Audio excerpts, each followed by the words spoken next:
thank you so much also to my former speaker for the excellent information. Whereas you shifted around the let's say the critical parts. So I'll try to present where we are in three blocks basically. First, the steps towards association. I painted a highway. I hope it's a highway. We don't know yet, but it's important to know that many of the situations in which we are now is not specific of Switzerland. It's the same for all associated countries at this moment. We'll derive then concrete steps, so next steps in recommendations, and then it hinted at it. I'll enter a little bit in the political context because that's what occupies us.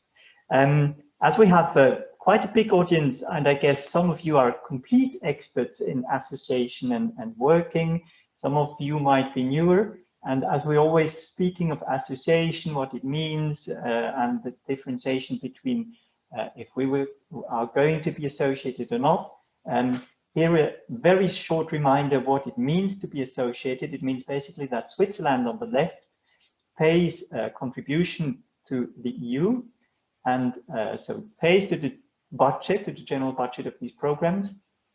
And then basically with this budget, the European Commission publishes its calls. As Switzerland has paid a contribution, you as researchers, you can submit your projects to these calls and get then direct funding from the European Commission. And that's the real added value. You saw that in the beginning of the in the videos of Euresearch. It's really this competition at European level or even at global level, because it's not only the biggest program for research and innovation in the world, it's also the most open. So it's open even for US researchers, for Chinese researchers, for whatever. But if you're an associated country, basically you're closer, you can also participate to these individual projects, the ERC grants, you heard that, to Marie Philipp's Curie actions, to projects in the EIC. Euresearch are the experts for that. We'll get back to that. But basically it means that you get your funding directly from the European Commission, and you have really this evaluation at the biggest level. If your project goes through, this evaluation is funded with all the other direct competitors. It really means you're absolutely excellent, because it's the biggest competition. We can't refuse such a thing on the national level, and that's really the added value, despite the money. Now, what happens if Switzerland is third state?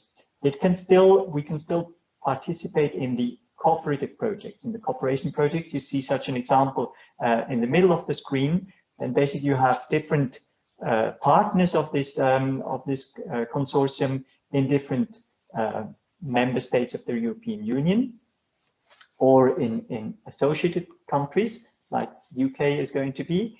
And then you have the Swiss partner, if we were third state. And then basically that just means that there can't be any money coming from the European Commission, so no euros. And that's precisely where in such a case, the Swiss State Secretariat for Education, Research and Innovation would jump in and pay directly the Swiss participants, or the several Swiss participants in this project. So in all the cooperation projects, the money would just come from Switzerland instead from the EU.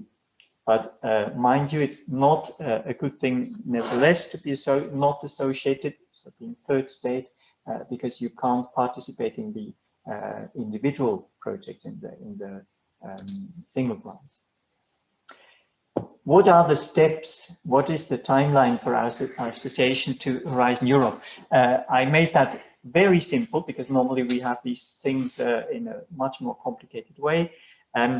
You have been aware that the European Commission, with Brexit, with COVID, with all the things happening, with not easy negotiations at the EU level, just between member states, they nevertheless managed to find solutions at the very end of 2020 for already this overarching multi-annual financial framework called the MFF, which defines the budget for all the programs.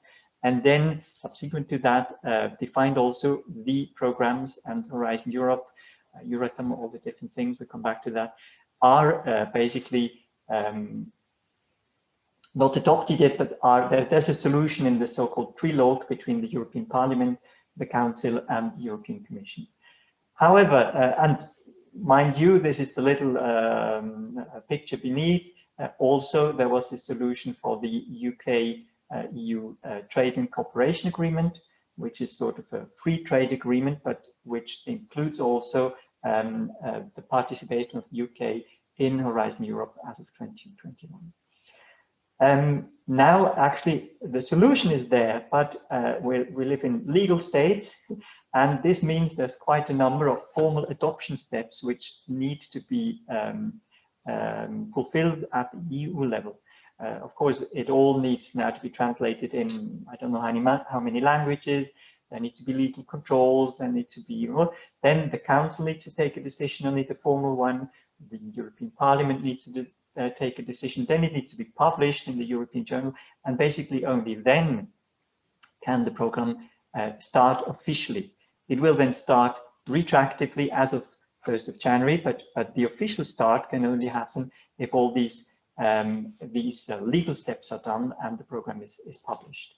At that moment, basically, or a little bit before, this is why it's called pre-calls, the European Commission has now plans now to open the calls for you as researchers to submit your projects. So this will start at the moment, let's say in April, something like that, May, when the text is published. But it will even start earlier, you know that, and Euresearch will help you with that in March, I think, or in April, with certain pre-calls, which then basically are open for submission for projects by you. These calls will then get evaluated, and the contracts, so the real research projects with funding, they will start either by the very end of 2021 or even for most projects in 2022. We'll see that. Let me come back to that in a moment. For us, it's important to know that the EU on its side can only start negotiating with an official mandate once this Horizon Europe is published. They cannot start working or negotiating on a program that is not yet officially there. And that, importantly, is the same situation for all associated countries. So basically all associated countries, be it Norway, be it Israel, be it UK, basically they can start the official negotiations only at the moment, let's say in April or May, when the EU can adopt the negotiation mandates. What have we been doing on the Swiss side? Ed Constable mentioned it at the beginning. Actually, in May of last year, the Federal Council already decided on the funding, transmitted that to Parliament, and the Swiss Parliament treated this funding dispatch in fall and in winter, and adopted it in December. So the funding is there, and the chambers, so the Swiss Parliament has been very generous on the funding. I'll come back to that. But that's not enough. Then, of course, we need on our side a negotiation mandate, and this one has also been adopted by the Federal Council in December. So on that side, we're completely ready. We have the money, we have the negotiation mandate, and we have, as of February, also the legal base in form of an ordinance. I come back to that, which was necessary to adopt for Horizon Europe. So we're all set, and basically what happens then, as soon as both partners have their official negotiation mandate, the official negotiations can start. That will only be the case in April, May. For the moment now, exploratory talks are being started. Quite a number of open questions still on the EU side, how to calculate precisely the contribution of associated countries, and several other associated countries could start their exploratory talks already. Switzerland could not yet. because there's a clear link that the Commission is for the moment making with progress at the institutional agreement file. Happily, that is taking place now. I come back to that a little bit later. For the moment, that's not a tragedy, because the real important thing, the urgent thing, is then really the official negotiations. Once these negotiations are done, the agreement will be paraphed, and then after a decision of the Federal Council will be signed officially by Federal Councillor Guy Parmelin and the European Parliament, the European Council and the European Commission. And at that moment, basically, if an associated country has its agreement signed, then basically the European Commission can start issuing the contracts for the research project. So there's a link there. As soon as basically the calls are evaluated and then start being funded, at that moment the signature needs to be there, the agreement needs to be there. But that's October, November, perhaps even later. So there is good chances for the moment that we get there in time, under the condition that you submit your projects. I made two activations here. Please submit your projects already during the pre-calls, during the calls. If you don't do that, neither the EU nor the SERI can help you getting funding. It's really crucial that you're ready and that you get ready with the help of Euresearch now, right now. This is, I won't go into detail. This is basically the Swiss financial contribution, which was adopted by Parliament in December. It's some 6.15 billion Swiss francs. There's quite more than 5 or perhaps even 6 billion euros that go to Europe, because there is a reserve. We don't know yet precisely the mechanism how to calculate that. Come back to that. It's a package for Switzerland. It's not only Horizon Europe. There will be full association seats for Horizon Europe, but also to the Euratom program, also to the research infrastructure ITER.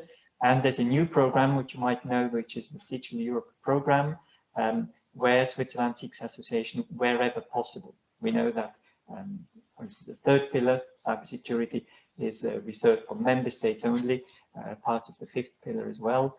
But basically, this is the package. I mentioned that we had to update or completely redo our national regulation, our ordinance, for two reasons. First, with the Digital Europe program, there's a new program which has not been there before, so we needed to define that as well as part of this package. And there's a number of new instruments. It was mentioned before, the partnership instruments changed quite a bit, so this has to be reflected in this new ordinance. And importantly, you know that Switzerland was excluded after the adoption of the Mass Immigration Initiative in 2014, and we were running like mad to get all the legal and the necessary financial things in place. This has now been completely anticipated. So this new regulation basically is set for any situation which can happen now, from full association to full third state and any mixture in between. This is all ready to go in that moment. And with that, basically, I come to the recommendations, what that means for you at this very moment. It really means submit your projects. If you don't submit your project because you think it's not sure or you don't know what is going to happen, well, you just missed this year. Because if you don't submit your projects, whether we will be associated or not, basically, it needs to be evaluated in the first place, and Euresearch is really your partner for this. They know everything. They're over Switzerland. They're the experts. They're complicated projects. They're big projects. They're international projects. There's a certain tendency for administration. We don't deny that, but it needs to be the case also because they're so big. I highly recommend, unless you're a complete pro, contact Euresearch and get the help you can. Important for you to know, if the European Commission were not paying the euros, then national funding is foreseen wherever this is possible. That means, of course, the cooperative projects. So if it's not going to be euro from the European Commission, it's going to be Swiss francs from the State Secretariat for Education, Research and Innovation. And even for ERC, of course, there needs to be specific solutions to be found there, but if you don't submit your project, they can't be evaluated, and we will be there with the association, come back to it, but you need to submit your projects. Importantly as well, you must submit as researchers from an associated country and request funding from the European Commission. If you don't do that, if you say no, the money will come from Switzerland and we will be associated, it will simply be not a cent for you. It's important that you request European Commission funding. After or in parallel, having contacted Euresearch, you can have a look at our website. We have put 3 fact sheets there on the state of play, which give also some information on the political round. Which brings me right to this political context. The political context is not that easy. Brexit has considerably changed things because, I mean, Switzerland we have excellent relations. It has been many things were possible without necessarily having been formalized.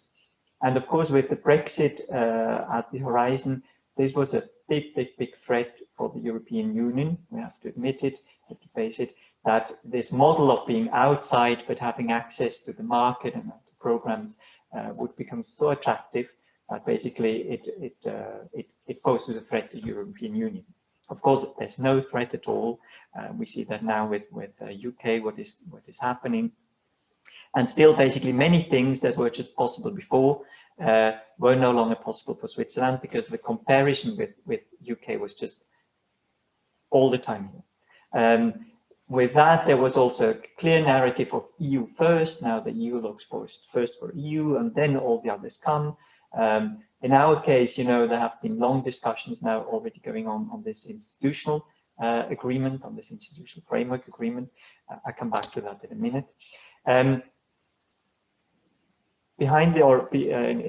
With this background, basically, the European Commission has redefined a little bit its way of treating associated countries. You see them in different color codes here. Of course, the core are the European Union member states, with UK no longer being there. Then you have the EEA countries, that is Norway, Iceland, and Liechtenstein. Liechtenstein, for the moment, is not participating in the framework program. But they, of course, they have the EEA agreement, and with that, basically an automatic association. But then actually for the EU, interesting are the potential candidates or the official candidates, the ones who want to become member of the EU, which is no longer the case for Switzerland. Then they have the European neighborhood policy with countries like Israel, like Tunisia. And then they have a category of other countries, other territories and countries. And a little bit unhappily, I must say, we belong to that. Of course, the UK as well. And that's a little bit an unpleasant situation, but not a tragic situation. And I think it will change as well. This has really to be understood with the context of the institutional framework agreement, I guess. Our logic, of course, is a little bit that one. The European programs are, I hope this animation is working, it's the only one here, is of course a program of the EU member states. But then it's and as has been said, it's the most open program in the world. And the idea is precisely to attract sort of like-minded countries, like Canada, like Australia, like Japan, to this program and to the European research and innovation area, so the ERA. And that's a good thing to open this up. We just should not forget basically the very integrated states in the European setting as Switzerland. And this is a small recall with the slide. The 3 arrows come basically from our Department of External Affairs. Of course, Switzerland has a very rich and very intense relation with the EU. There's a free trade agreement already from '72. That is sort of what the UK has now with the EU. That's a free trade agreement. Then in 1999 came the bilaterals 1 And it's really important. The bilateral one is a wide-ranging integration of 7 sectorial agreements with the free movement of persons, with technical barriers to trade, agriculture, transport, overland, civil, public procurement, and research. And research is part of the free move of this package as the free movement of person. This is why it was so important that this vote we had in last September on the free movement of persons would basically that the free movement of persons would be maintained, because we are really in the same package of the bilaterals one.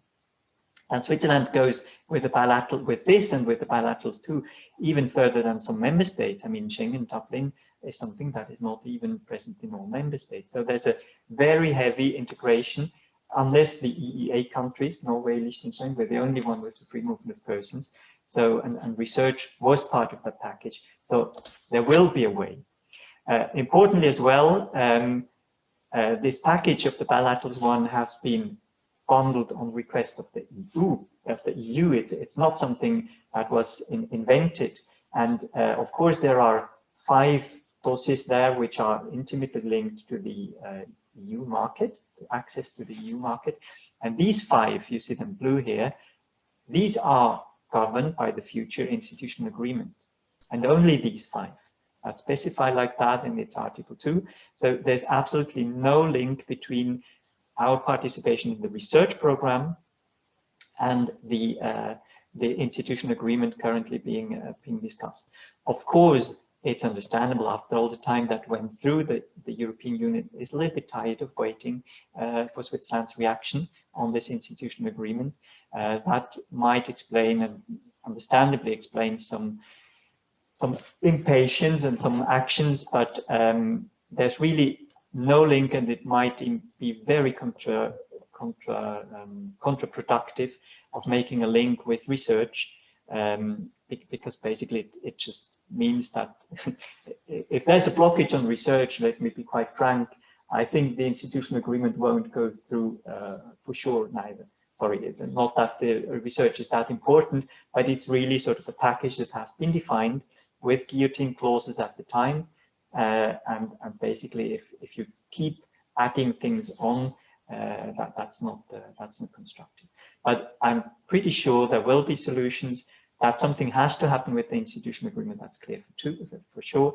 And discussions are taking place right now. So we'll get out there. I'll skip that. This is basically just the history of our participation in European programs. Goes back to 1979 in the case of Euratom. Switzerland is the only associated country, was the only so far, will be the same case for UK, that also participates in ITER. And we have agreements, framework agreements from the very beginning, from 1979 in the fusion part, and from the very first generation of the framework program already for our cooperation there. And then, as I said, it's basically the bilaterals one, where research was included, but unfortunately it's the only program in this package which needs to be renewed for each generation. This is why we had to renew it for the 6th framework program generation, FP7, Horizon 2020, and now Horizon Europe. So with that, I come to my conclusions, quite timely. Please remember there's no link between our association and the institutional agreement. No legal link, no link content-wise. Of course, you can always make a political link, but with movement now in the institutional file, I'm quite confident that we'll get there. Then also, remember the UK has now an association to the Horizon Europe program with a simple free trade agreement. Of course, they have this overarching UK-EU trade and cooperation agreement, which is quite elegant, which then basically has all the elements included, but it's a free trade agreement. And the further UK will go, perhaps, I don't know, but perhaps the more it will be similar to our Swiss cheese, where with several parts where we cooperate, where we don't cooperate. But the deeper you go, the more complicated the framework, the legal framework becomes also. And our approach is just a different one, where we basically have different sectorial agreements, which are then bound by guillotine clauses, so that you can't pick out an individual one and cancel the other one. With this category where we are now in of other countries, there come a number of new requirements. For instance, the European Union or Commission requests an umbrella agreement that regulates all the participation in programs of a given country. That was a little bit unclear for us in the beginning what it meant, but now we have solutions at hand, precisely also with the idea of what UK now made, that's feasible for us. So I think I'm very confident there will be a way. And last but not least, and most importantly, what makes Switzerland attractive is its researchers. So is you. You're excellent. You have this this freedom to basically do excellent research and only focused on excellence. So keep up this good work. Let's have as little politics in research as absolutely necessary, and as much research without politics as possible. And with that, I thank you very much, and I'm at disposal. Yes, I give back the word to you. Thanks.